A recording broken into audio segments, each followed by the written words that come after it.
All right, I think we're live. Sarah, can you just make a note? All right, well, hopefully everyone's able to watch us who's not in Virginia Beach Friends School. This is the class joining us today. You guys wave, everyone? Hi. Awesome. All right, well, thanks everyone for joining us for what is going to be a very cool Student STEM Hangout. Today we're going behind the scenes of Shedd Aquarium's Wild Reef exhibit to see some of the sharks and other animals that can be found there, and to learn how the Shedd staff take care of these animals, and maybe even witness something really cool that I've never seen before, and that is probably a very cool part of working with sharks every day. So I'll save that as a surprise. But in addition to getting a chance to see some of these animals up close at Shedd Aquarium, we're also going to get an introduction to Shedd's Live from Behind the Scenes program, which offers classrooms and students like Virginia Beach Friends School the opportunity to talk virtually with expert animal care staff and ask questions like we're doing today, all from right within the classroom. So here at the National Environmental Education Foundation, we're really excited about this hangout because we've just celebrated another great EE week focusing on greening the STEM subjects, the science, technology, engineering, and math. And we've seen some of the ways that zoos and aquariums and other learning centers like Shedd can offer these amazing educational opportunities for students to engage in real-life environmental education experiences. Shedd's Live from Behind the Scenes program is a great example of this, and today's Hangout is just a portion of what you'd be able to see through a full Live from Behind the Scenes session. So there's so much more to learn and experience through a full session with Shedd. Since this program and these Hangouts are designed for students, we've got Virginia Beach Friends School joining us, the 6th grade environmental science class. And can you all wave if you guys are excited to see the sharks? Awesome, okay. How many of you students have been to an aquarium before? I have. Wow, so a lot of you. How many of you have seen a shark? Me.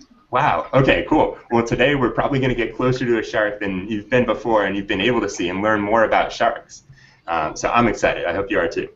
Yeah, it's pretty wild that places like zoos and aquariums allow us to see these animals up close and learn about the amazing biodiversity of planet Earth. And places like Shedd bring us even a step closer by giving us a behind-the-scenes look at what it's like to study and take care of these animals. So now to introduce the sharks and some of the other amazing animals that live at Shedd Aquarium in the Wild Reef exhibit, I'll hand it over to Alyssa and Dave, but I want to remind everyone watching today that you can also ask questions after we get some questions from the students by entering in a question into the chat feature on the Google Hangout page or through Twitter using hashtag EEWeek, or sorry, hashtag SheddEEWeek. So, okay, with that, I think I've said enough. Alyssa, do you want to take it from here? Yeah, thank you so much, Jeff, for that fabulous introduction, and welcome everybody to our sneak exclusive preview of a Live from Behind the Scenes Sharks at Shedd. So I'm really excited that you're joining us all the way from Virginia Beach. For those of you who don't know, we're all the way in Chicago, so it's quite a long journey for you guys to be joining us. So thank you again. Just like Jeff mentioned, we are going to get a sneak preview of how we take care of our sharks here at Shedd. But to start off, I am not here alone. Joining me right here is Dave. Hi, everybody. You heard my voice before over on the other side, so I'm just showing my face for the first time. Yeah, and Dave and I are going to be your hosts for today's program. Unfortunately, Dave can't stay here very long. He's got to get over to the other side of the Wild Reef exhibit and get all the cameras ready for our live shark feed that we're going to get a chance to witness in just a little while. So just like Jeff mentioned, one of the biggest highlights of our program is at the end of this program, you're going to get a chance to meet a real-life aquarist. You're going to get a chance to ask any of the questions that you may have. So throughout the program, please jot down those questions, remember them, and at the end, we'll make some time for you to meet Lise, who's going to be our Wild Reef manager, and she's going to be able to answer any questions that come up. So to talk to you a little bit about where I am, you might notice I'm in a kind of a really unique location right now. I'm on top of the Wild Reef exhibit at Shedd Aquarium. So if you came to visit Shed Aquarium, you'd be seeing Wild Reef from a very different perspective. You'd be seeing it from the front of the exhibit, and actually now Dave and I are on top of this exhibit. This is not a place that guests get to come. This is a really exclusive behind-the-scenes look. So we're really excited to show you what goes on up here. All the animals in Wild Reef are from Apo Island in the Philippines. So all these animals do rely on the coral reef for at least part of their life for survival. So today we're going to meet a lot of different animals. We've got 5 different species of shark that live right here in Wild Reef. We've got the black tip reef sharks, characterized by their black tips on all their fins. We've also got our sandbar sharks, which we'll talk a lot more about as the program goes on. We've got our Japanese wobbegong sharks, our spotted wobbegong sharks, which are very special sharks with a very special adaptation to how they feed. And I'll tell you all about that as the program goes on. We've also got zebra sharks. So those are the 5 species of actual sharks that we have here in the Wild Reef exhibit. Not only do we have sharks, but we've got shark cousins in this exhibit as well. We're going to meet this white-spotted guitarfish. We're going to meet the screen sawfish. And we've also got some rays in here. So these cousins of the sharks are directly related to the sharks because they've got a really important characteristic in common. Instead of having bones like you and I, these animals' skeletons are made of cartilage. So you might know we actually have cartilage on our bodies too. So if you feel your nose or feel your ears, this is an example of what cartilage feels like, and it's exactly what these animals' skeletons are made up of. All right. Before I head over to Dave, I know Dave's just getting set up over there, but before I switch the camera over to him and check out what's going on over there, I want to talk a little bit about what we're going to be seeing in just a few minutes. So like I mentioned before, we are going to be able to watch a live shark feed. Feeding our sharks and feeding our animals is a huge part of how we take care of our animals here at Shed. Animal health care is our very top priority here. And we're going to be witnessing 2 different, as far as I know, there might even be a third is what I hear, but we're going to be witnessing 2 different sharks feedings. We're going to be watching the sandbar shark. The sandbar shark is our largest shark in the exhibit. It can get up to 7.5 feet long, and is really prominent characteristic is it has a huge dorsal fin. Now the dorsal fin is what you see when a shark swims and it comes out of the water. That's the fin on the back of the shark. So if you see a shark with a large dorsal fin in this exhibit, your best guess is that it's going to be the sandbar shark. The second animal that we're going to watch feed in a feeding with is the guitarfish. Again, the guitarfish is not a true shark, but a very close cousin to the shark. So keep that in mind, and Dave's going to tell us a little bit more about that. So Dave, what's going on over there? All right, hey guys, how's it going? So, can we all hear me right now? Yeah. Okay, sweet, awesome. All right, so what we see right now, I know the camera's kind of on like this awkward, like tilted angle, and the reason behind that is because I actually have the camera out over the water. So I'm going to move it around a little bit, and you guys can kind of see that a little bit later too. So right now, you guys should see a person across the way, okay, and that is one of our aquarists here at Shed Aquarium. What she's doing is she's actually taking this the screen off of the water, okay, and this is allowing her to feed our guitarfish. So right now what she's doing is she's putting in a circular target. I hope that we all saw that, and it had red and yellow on that. What that is a visual target that she puts in the water that lets the guitarfish know that it's her time to eat. She also did an auditory target as well. So she banged 2 things together underwater, and that's the auditory, or the noise that this guitarfish hears. And so the guitarfish is going to come over pretty soon, and you might be able to see her jump up out of the water. So it's pretty cool once we get started. So what Laura has right now is she has these tongs. You guys might see it's like a big arm tong. And she's putting different food on there. So we have a lot of different fish on there, maybe some squid. So anything that the guitarfish might eat, she has. So she holds this food with the tongs, and she's going to put it into the water. And you can hopefully see this guitarfish start to come up a little bit. So You might have seen her right there. Yeah, there's our guitarfish. So she's really excited to eat. She's popping up out of the water. So our guitarfish, her name is Lucille, and she's named after legendary guitarist B.B. King's guitar, Lucy. So that's why we named her Lucille, because she kind of looks like a guitar. That's an awesome view. I hope that we're all seeing this, because this is really cool. So the reason why she's getting so excited and kind of like projecting herself out of the water like that is because she's a cousin, or she's related to rays. So you guys might have heard of like stingrays before, or manta rays. Okay, so kind of similar things to what Alyssa was talking about before. Their skeletons are made out of cartilage as opposed to bones like us.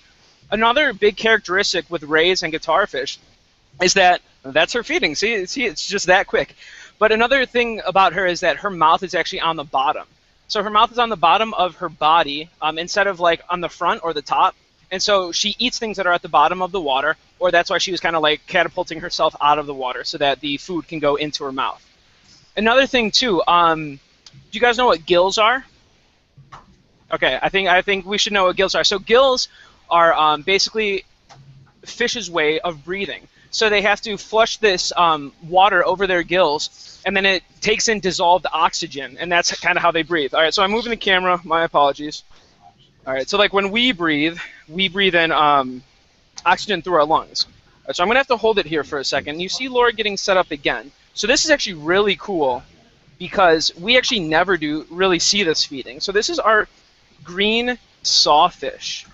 Okay, our green sawfish is very cool. So right now, again, we see a square. That's the target for the green sawfish. Okay, so she puts that target in to let the sawfish know that it's her time to eat.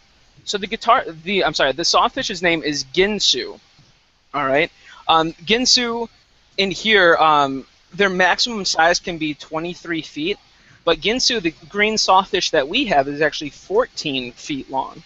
So she eats a lot of different things like fish and shellfish, and this is a bonus feed because yesterday they tried to feed her, and she's just getting more food today. So again, how we talked about that target, that square going in, and then Laura's again with those tongs attaching it to it, and you can't really see much. It usually kind of comes out a little bit more.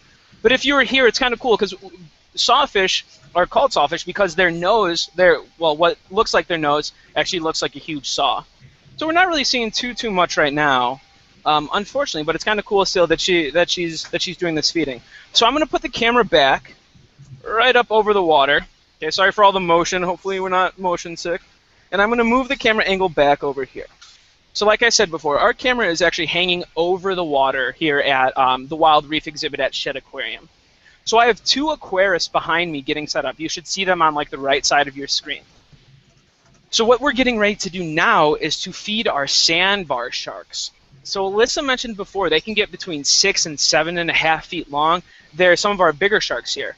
All right, so back to the target. We talked about the circular target. We talked about the square target. This one looks like a pentagon-shaped target with yellow and black stripes. Again, just a visual representation so that the sandbar shark knows that it is their time to eat.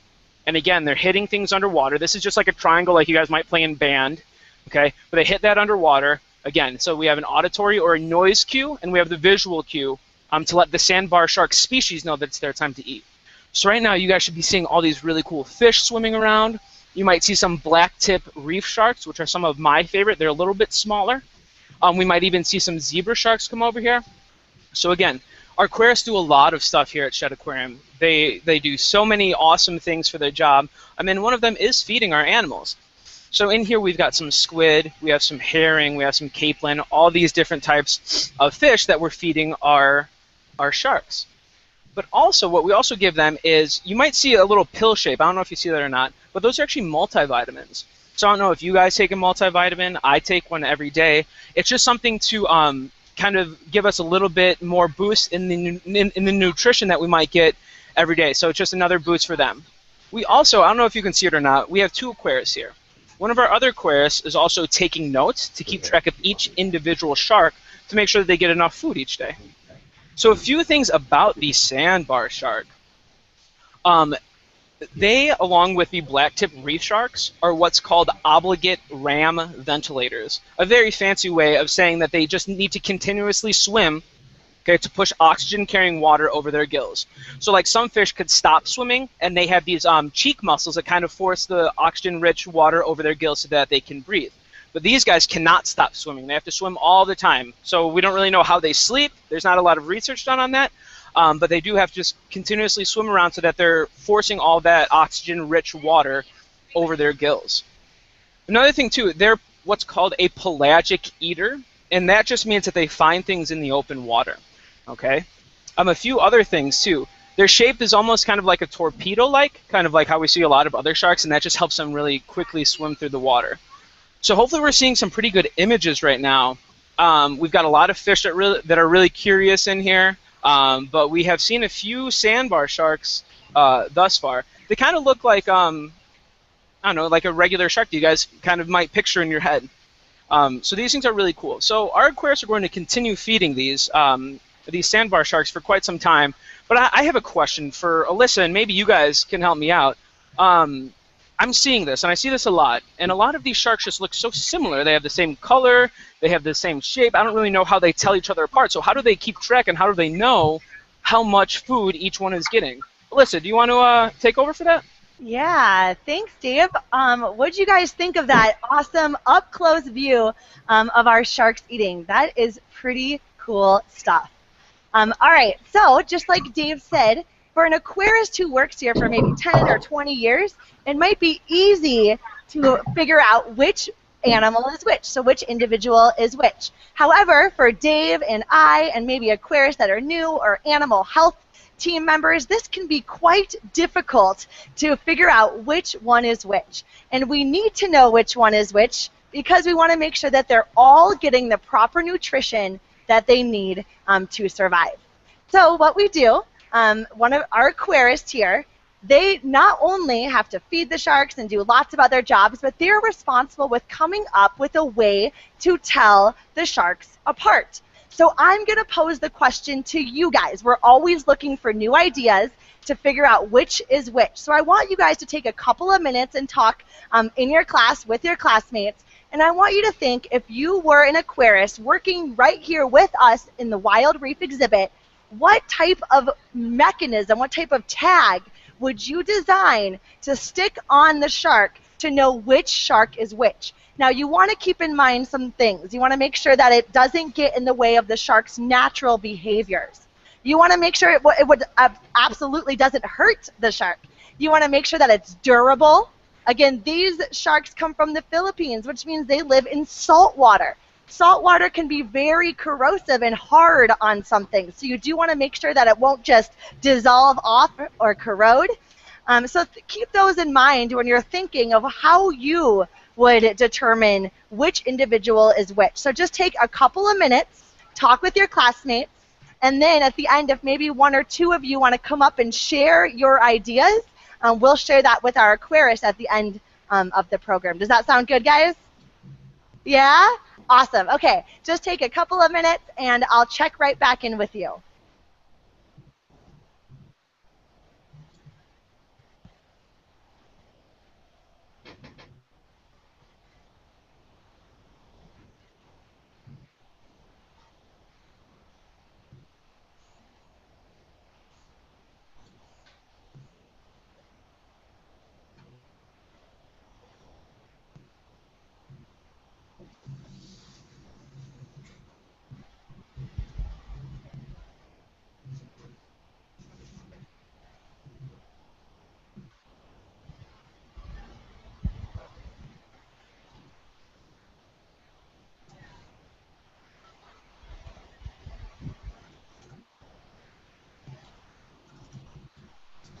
All right. Have you guys thought about some ideas? Did you guys want to pick somebody and share what you guys think?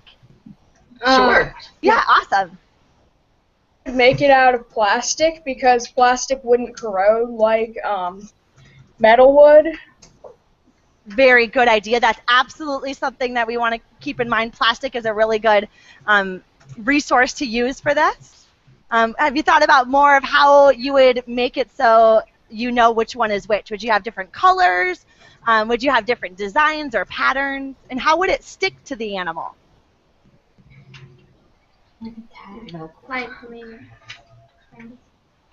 Like a tag, probably, on their fins, on their dorsal fins.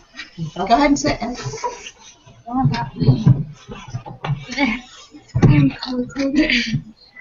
So it should probably be like tags on their dorsal fins. Yeah. And it will be like different colors, like a pink will be for a girl and a blue will be for a boy. Okay, and would you have, because we want to know which one is which, would they have numbers on them so you know which one just ate the food and which one didn't? Or what else are you thinking? Like a tracker. Like a tracker? Yeah. Like sewn into the plastic. Yeah, those are... When you put it in the shark, it would track where it's going, or like either something. Yeah, those are really, really great ideas. And I'm just going to show you, you guys pretty much described exactly what we use right now. Now, we're always open to new ideas, and we're always sharing with our aquarists and brainstorming different ways to do this. But right now, what we do is we have something that looks like this, is a tagging mechanism. And at the end, you'll notice there is a blue tag. Can you see that?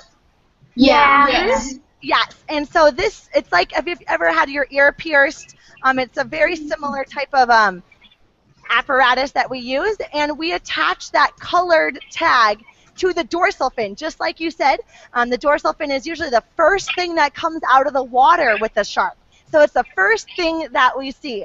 So we have different colors for each individual, and that allows the second aquarist who's helping with the feeding, that allows them to do proper recordings of who's eating what.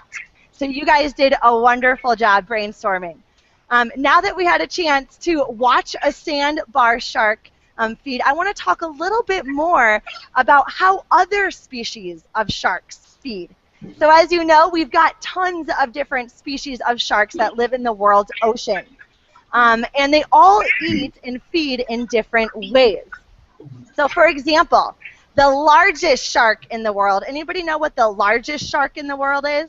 It's a whale shark. It's a whale shark. Absolutely. You're absolutely correct. It is a whale shark. Whale sharks can get as large as a school bus. So something as large as a school bus eats and consumes some of the smallest building blocks of the ocean.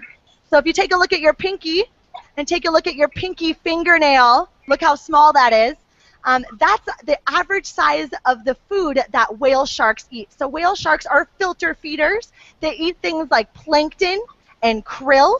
And if you were the size of a school bus, you'd have to eat a whole lot of food that was the size of your pinky fingernail to be able to survive. So whale sharks are filter feeders. Another really special feeder, and you may have had a preview of him, was the zebra shark. Did you guys kind of see that shark that had spots on it, and he was kind of trying to come up there and maybe snatch some free food?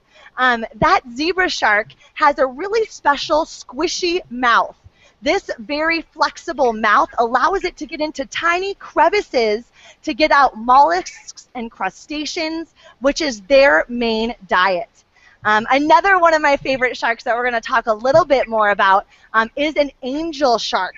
And angel sharks, they are ambush predators. So they sit on the bottom of the ocean and they blend into the bottom of the ocean. They look a lot like a rock or something like that, and they just patiently wait for their prey to swim right in front of them, and then they ambush their prey. So they don't feed like the sandbar shark does. They don't feed like the zebra shark does.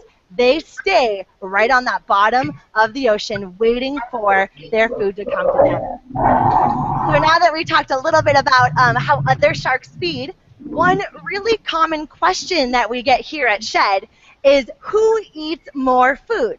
Does a person, a human, eat more food, or does a sandbar shark eat more food?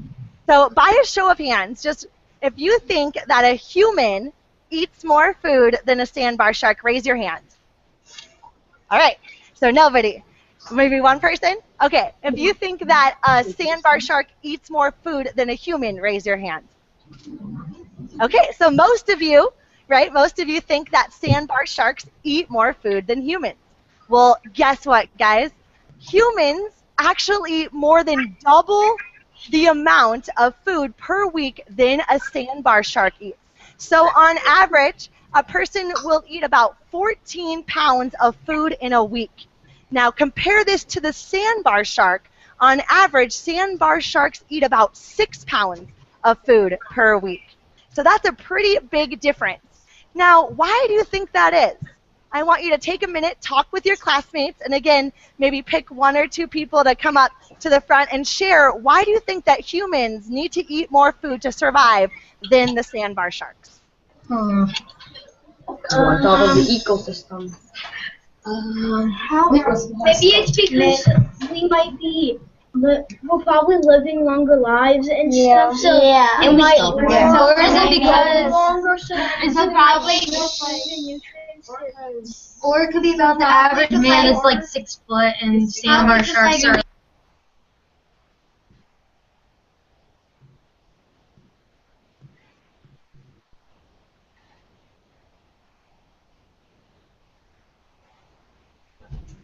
All right, so what do you guys think? If you want to pick one person to represent what your class is thinking to come up and share with us, that would be awesome. What do you guys think is the reason why people eat more?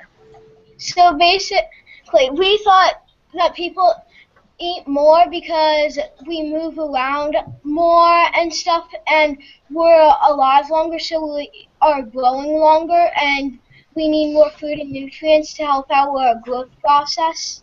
Yeah, that is an awesome idea. Those are some really great thoughts, and you're definitely right on track.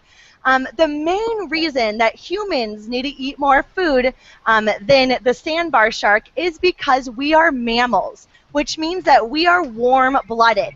Now, if you are healthy and you take your temperature, what does your temperature have to be to say that you're a healthy person? What is the temperature you want the thermometer to read? 98.6, right? 98.6 and give and take a little bit means that you are a healthy human. Now that is a really high temperature to maintain. So even when it's cold outside, our bodies, our energy needs to make sure that our temperature stays at 98.6 degrees. So sharks are fish, which means that they are cold-blooded. They rely on their environment to warm them. And do you guys remember where all these animals are from? The Philippines. The Philippines. And are the Philippines generally warm or cold waters? Warm. Yeah, generally pretty warm. So they doesn't need a lot of energy to keep their temperature at a specific rate. So their environment's pretty warm, so they don't need to eat as much to keep their temperature nice and high like us mammals have to do. All right, so now I'm going to talk with you a little bit more about what an aquarist does. So aquarist does a lot of things around here, right? They have to feed the animals. They have to think about how to tag the animals and how to tell the individuals apart. And another very important role of the aquarist is cleaning the exhibit. Now, to clean the exhibit, you can't just jump in the water, right? You need to have very special gear. So I'm going to show you what scuba diving gear looks like. Have you guys ever heard of scuba diving? Anybody ever know of people who have been scuba diving? Yeah, they're the people that have those wetsuits on with a really large tank.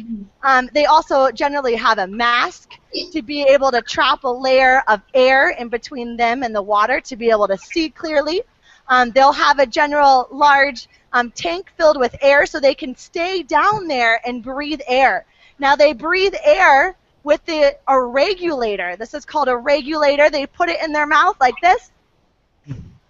It's hooked up to the tank, and it allows them to stay down for an extended period of time to clean all those tiny crevices, because that wild reef exhibit is 400,000 gallons of water in there. So there's a lot of crevices to clean.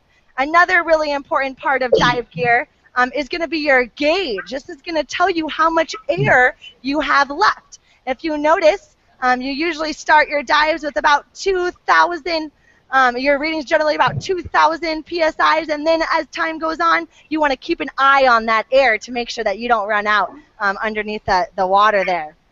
So now, what we're going to, another big, before I put this down here, there we go. Another really important part of what the divers do is collect zebra shark eggs. So we have one of the leading breeding programs for zebra sharks. Now, the zebra sharks were the ones with all the dots, all those spots on them. Now, do zebras generally have spots? No, it's pretty weird that the zebra shark is named a zebra shark when it's covered in spots.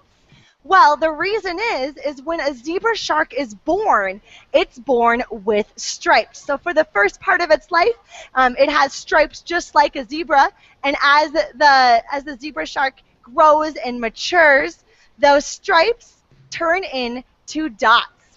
So again, we have a really important breeding program here. So the divers will dive down, they'll collect all those zebra shark eggs, they'll bring them to the surface where they do something called candling.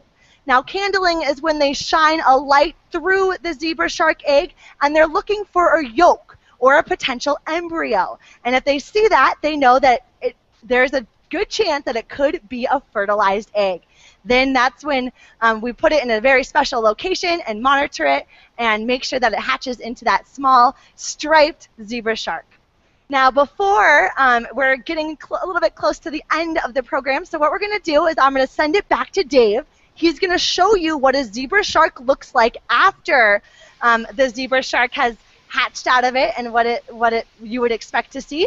And then I'm going to invite Lise, who is our Wild Reef manager, and this is going to be your time to ask any of the questions that you've been thinking about throughout this program to our expert that's going to join us in just a couple of minutes.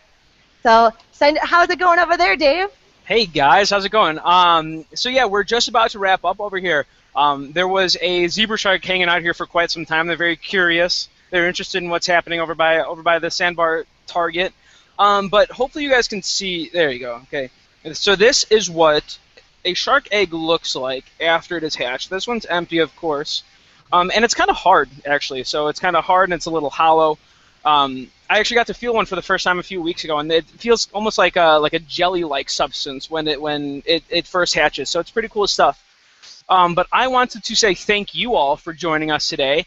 This is going to be the last you're going to hear from me before you guys get to ask some awesome questions. So thank you guys. I hope you got some good views at our guitar fish. Sorry the sawfish didn't come up more, but that was a very cool thing that we got to witness a little bit of a feeding over there. And then seeing all these different sharks. So I'm going to leave this camera up throughout the questions, and hopefully you guys can take a little peek every once in a while. So thank you guys. I'm going to send it back over to Alyssa. So hopefully you guys have organized your questions, and then you get to ask Lise. It's very cool stuff. Thank you. All right. Well, thank you, Dave, for that goodbye and for allowing us to see a last preview of those awesome sharks in the Wild Reef exhibit. You might notice I am not alone now. I am joined by Lise. She is our Wild Reef manager here. So she is responsible for the care of all the animals in this exhibit. So she has got some really important jobs, and she's going to tell us a little bit more about what you do at Shed Aquarium. Okay, thanks a lot. And hi, everyone. Hi. Wow. As she said, my name's Lise. I've been working here at the Shed Aquarium for about 20 years. I actually just had my 20-year anniversary, so longer than you guys have even been around. But I've actually been taking care of sharks for about 30 years now. So what I do here at the aquarium, before Wild Reef opened up, my job was actually to acquire all of these animals. So I did a lot of work with transporting them in airplanes, getting them here, which is really cool. I also do manage a breeding program with the zebra sharks that they were just talking about. So I actually help to manage the breeding of zebra sharks throughout all of North America. So since we've had such a successful breeding program here, and I oversee this area, which has 7 biologists and 70 volunteers. So we have a pretty big area here and a lot of animals to care for. So I oversee just the operation of everything here. Awesome. Well, thank you. She does some really awesome stuff over here. I always see her running around doing something new. All right, guys, did you guys pick somebody to maybe come up and ask your first question?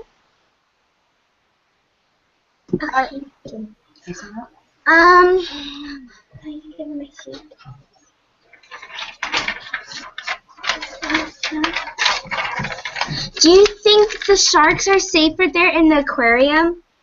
Do I think that they're safe in the aquarium? Yeah. Yeah, actually, we have a lot of animals here that actually we deal with things like old age issues because they live here so long that they actually become elderly, and we have to deal with them being able to be cared for when they get even older. Some of our animals live 25 years or even longer. So most of the sharks here have been here since we opened up 12 years ago and have produced a lot of offspring. So that's another way that we know that they're thriving here in the conditions that we have.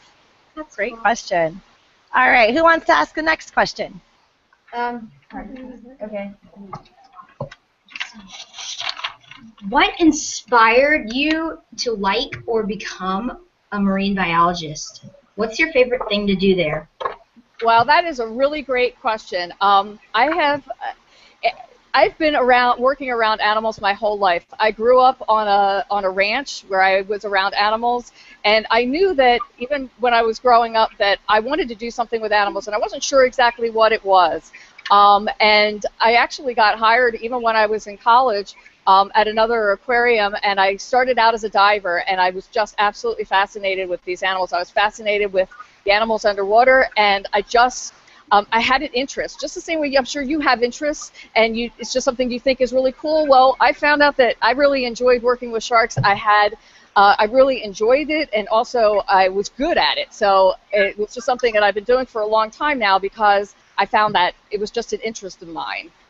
And then I continued in school. That's awesome. All right, who would like to go next? Really? Has anyone been injured feeding the sharks before? Well, to be absolutely honest, we have had one injury, and it was with the sandbar sharks. Feeding with those tongs, one of the big sandbar sharks actually caught the tongs, and when she tried to take it out of our staff's hands, she twisted it, and unfortunately one of my staff members broke her thumb. But that's the extent of the injuries that we have had here. And like I said, I've been doing this for 30 years now. I have never been injured by a shark, and I do some of the most handling with them for their physicals and things like that. So that wasn't something that would happen because the sharks are dangerous. That was just something that happened because of how we have to feed them. Yeah. It was a little bit of an accident, so wasn't what we were expecting. We held onto the tongs, and she twisted, and it was just something that happened. All right. Do we have another question? Yeah, I was going to ask you, what animal do you think is the most similar to a human emotionally? Well, we don't want to put characteristics on animals. They're not humans. They're not like us. But one of the things that I tell people a lot is like our zebra sharks. They're a lot like a Labrador retriever. They use the term, they're the Labrador retrievers of the sea because we have an easy time training them. They have that kind of personality where they're very food motivated. They're easy to train because of it. So I would say that they are kind of a friendly type of shark if you're trying to say like what, you know, they're not like humans obviously, but they are one of the friendlier sharks. They're easy to work with. They're not dangerous, that sort of thing. Very cool. All right. Jeff, do we have time for a couple more? I think we could probably do maybe one more from the class, and then we'll see if there are some questions coming in from everyone watching on the chat and in Twitter. Awesome. Thanks, Jeff. Okay, so one more question from the class till we switch to the other questions from everybody else. Okay. What is your favorite type of shark? Well, considering I do research with zebra sharks, that's going to be the one that I like the most. I love them all, and I think they're all fascinating, and I really enjoy working with all of them, but I spend a considerable amount of time doing research with zebra sharks since I manage what's called a species survival plan with them, so that's why I'm working with everybody in North America that has zebra sharks. And because so few places have had success in breeding, that's something that I'm trying to work with other facilities to breed their animals so that we can maintain these populations without having to take them from the wild because their populations are declining in the wild. So that work is really important to us, and it's important to the whole community. These animals have a really important role in the wild. They help maintain the health of the seas. So when sharks' populations start to decline, our seas are not going to be so healthy. So that's what biologists like me try to do, is we try to work with breeding these different species so we learn more about them and we can hopefully help the environment in the future with them. Yeah, very important animals. All right, so we just received a question from Miss Mallinger's grade 3 class, and they want to know what are some inherited and acquired traits of the zebra shark? Well, like I said, they are a shark that in the wild, what they primarily feed on is not fish. That might be surprising to you. They feed on clams and they feed on snails. So one of the things that if you look at their mouths, what they're designed to do is to crush shells. So they crush these clam shells or these snail shells and they suck the meat out of them. So that's what they generally do in the wild.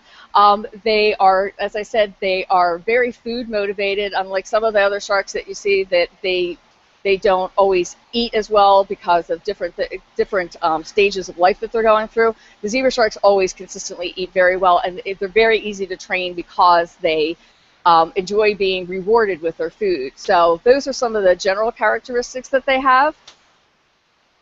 All right, awesome. Another question just came in. Do sharks sleep? Yes and no. Really depends on the species of sharks, because as you probably noticed, like those sandbar sharks you saw us feeding, they swim all the time. So the sharks that have to swim in order to breathe, what they're able to do is they're actually able to shut off part of their brain so that they can continue to swim and continue to be aware of their surroundings, but they actually can get some restful periods in. Other sharks, like our zebra sharks or our bamboo sharks that can lay on the bottom, they can actually have a little bit more extended rest periods because they don't have to swim in order to breathe. So they rest, but they're not going to sleep the way that we do. They're not shutting their eyes. They're not, completely unaware of what's going on around them. They're always aware of their environment, but they do still go through restful periods. Awesome. One other question that I saw was, do the sharks in this exhibit eat the other fish in the exhibit? Well, because they're trained to come up to us and they get the ideal amount of food from us, they really have no need to go after their healthy tank mates. As I said before, what sharks do in the wild is they help to maintain the health of the seas, and what they're doing in the oceans is they are feeding on the weak and the sick. Well, since the animals are cared for well here, we really don't have that issue. The sharks would rather come up and get some tasty restaurant-grade food from us than having to go after their tank mates. All right, and it looks like we can take one more question from the class. Do you guys have one more question that you're dying to ask Lisa over here? Anyone else? Oh, wait. Who did else first? Anyone? Yeah. Press. Yeah. You got it. Go ahead. Okay. It's me. Okay, who's got their question? Riley, go ahead. That's great. What is the best part about being a marine biologist? What is the best part about being a marine biologist? Well, I absolutely, like I said, I've been doing this for a long time, and the reason I've been doing it for a long time is because I love what I do. And I feel very privileged to be able to work with the collection of animals that we have here at the aquarium. We have some really unique animals here, and I really enjoy working with them and all the great people that I get a chance to work with, like these folks here that are doing these chats with you guys. All right. Well, thank you, Lise, for joining us and answering all of our questions. It's been a pleasure. Thank you, guys. So, guys, give Lise a big goodbye and thank you. Bye. Thanks a lot. All right, and thank you guys again so much for joining us for our exclusive sneak preview at our new virtual field trip live from behind the scenes. Again, this is the sharks one, but that's not where it ends. We also have an animal health program that we do and a penguins program as well. So right now, it is targeted for grades 3rd through 8th, but we are starting to pilot or try out this program with kindergarten through 2nd grade. So maybe next school year, those will be up and running for grades K through 8. And again, thank you so much for joining us. Did you guys have a good time today? I hope so. And Jeff, back to you. Thanks so much, Alyssa, and thanks, Dave. And thanks, Virginia Beach Friends School, again, for joining us for this awesome opportunity. What a great way to start the day. And thanks, everyone who was able to tune in and ask questions. We hope we were able to answer some of those. And I'm sure we'll be seeing Shed Aquarium again, hopefully soon, to learn more about penguins or some of the awesome animals they've got there. So thanks again, everyone, and we'll see you again soon. Awesome. Thank you. Thank you.